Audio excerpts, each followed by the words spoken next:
So I don't make this video too long. I want to keep this very short. So you want to insert a table in Pages app on macOS. So you're just gonna have to go here to table. All right. I hope you can see this. So this is the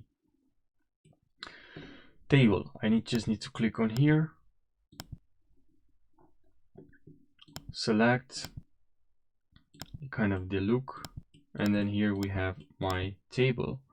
Now here we have more settings. We have more settings for our table. We can change the style of our table.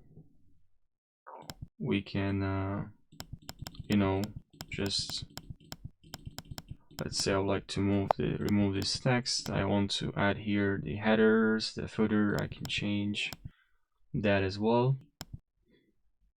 Now here, maybe which guess you do want to add a title, make sure you check this title. If you want to add a caption, you can check this caption. And now let's say here I can add, now double click, and I can add, I need to complete some tasks, compress here to go forward. And now I'm gonna add description, another one for assigned to, and then another one for start date. Okay, now for the first one I'm gonna have to create a project for a painting. I want to finish a painting, and then I want to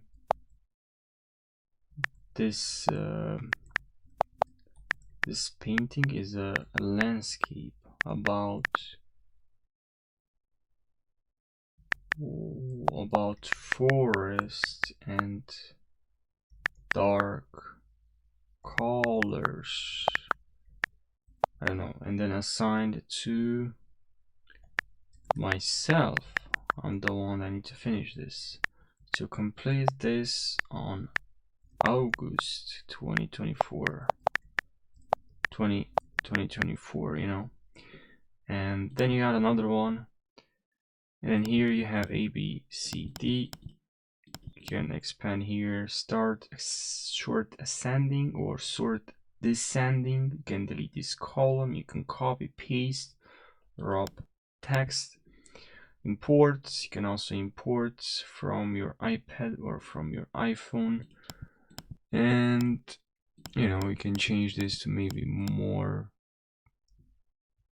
because in table we have the columns, and these are the vertical divisions of a table, and we also have rows. These are horizontal divisions of the table. Each row represents a single record or entry. And also, if you want to add here a table outline, you can add a dot, or at least not dots, but default table style, none. You can change the color from here to which color you want, and also increase the size here. Okay, pretty cool that. And we also have grid. You can check, uncheck this. They're checked by default, which is great. I do like that. Alternative row color. You can change the color as well. We can change the height and width of row column size, which is pretty nice. And that's, I think, pretty much it. So I hope you found this video helpful, and thanks for watching.